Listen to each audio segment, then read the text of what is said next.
Okay, so first one is pleural pressure, right? Yep.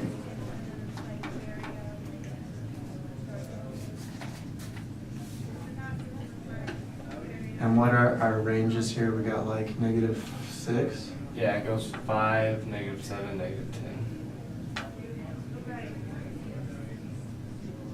Something like that. And we've got like, is this inspiration and expiration? It doesn't specify. That's what it shows, but Yeah, that's right. So this is what it's going to, and then this, okay, let's start with the first one. Okay. So we're starting at a pressure of -6, let's say. And when you breathe in air in your thoracic cavity, you're creating negative pressure, right? So what would you expect the line to look like during inspiration? you're creating more negative pressure, so it Yeah. goes down. Yeah, so as you breathe in, you're going to go like that, right? Because you're dropping the pressure, right? And then it eventually has to hit a point, like it can only drop so far, and that's determined by how big you can make your chest cavity, right? Mm-hmm. And then during expiration, it should look like the opposite, right? Kind of go like that. Is that what the graph looks like? Yep. Yeah. So because when you expire air, your thoracic cavity is getting smaller, so you can increase pressure, which will cause it to go up. Okay.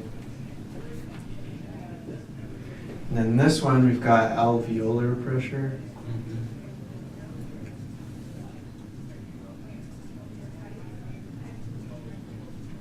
Which I think it only has like +1, 0, -1, something like that. Yeah. Okay, so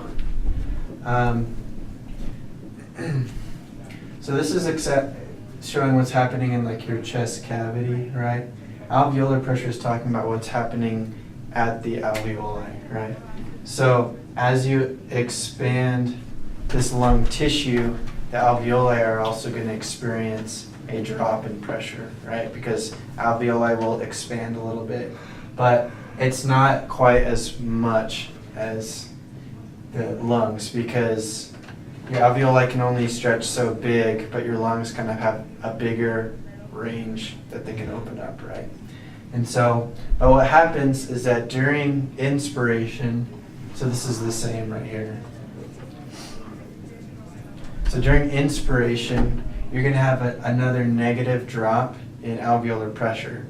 But what happens is by the end, there's not going to be any, it's basically going to equalize, if that makes sense. So what you're going to see is something kind of like this. Like it'll drop, but then go back up. Okay. Because if you breathe in, 0 represents no air going either way, right? So as soon as you start to breathe in, then it's going to drop, but then it'll go back and be the same on the outside as it is on the inside. So there's no flow, right? So in between inspiration and expiration, right there, there's no more flow going in or out, so it's going to go back to 0. Does that make sense? And then when you expire, it'll increase the pressure and then go back to 0. That makes sense? So in between these things, we're going to kind of hit back at 0. Because this is talking about like total pressure in the lung cavity, but this is more talking about like airflow into the alveoli, right? Because air will come in, but then it'll be the same as on the inside and outside. So there's no flow, but then it'll increase because you're pushing it out, then it'll equilibrate again. Okay? And then this one is talking about lung volume, right? Yep. So what's the relationship between pressure and volume?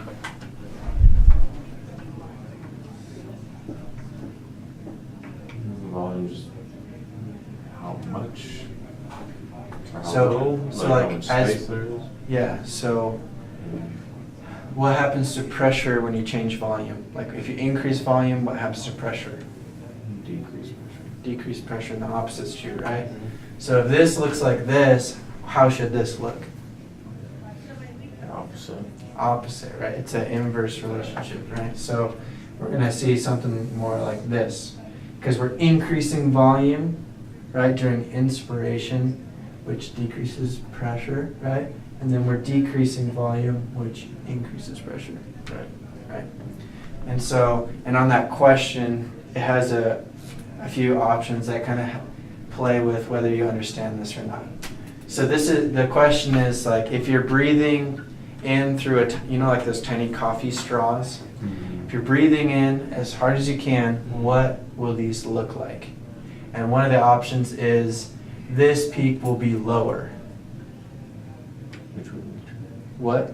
So which wouldn't be true. Wouldn't be true? Yeah.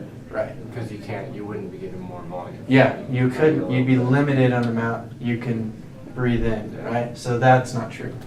Another said that this would basically flip and look like this. Does that make sense? No, because you'd still breathe in, but it wouldn't be Yeah. that much. So it'd be Yeah. smaller, but it'd still be the same, right? Right, good. And then another one said, I think it said this peak would be higher Yeah. or something like that. But then, and then the answer is something like the peak would be more like around here, which would make sense, right? Because It's not taking yeah, you can't breathe in as much, and so this would be more shallow or more spread out, right? And so when you're doing questions like that, it's kind of like, because the answer is something like the peak will be at -7. And it's not testing, it's not saying like how much pressure would be in your lungs if you were breathing through a straw in between inspiration and expiration. That's the answer, but that's not what he's trying to test you on. It's saying, do these other ones make sense? No, this one would make more sense because of what it would do to the graph. The numbers aren't as important, but the concept of what happens to your respiration to these graphs. Okay. Does that kind of make sense? Yeah. So, yeah, that's a good question though. I actually never really learned it like that. But I went through with a group this morning and I was like, oh yeah, that makes a lot of sense. Cool.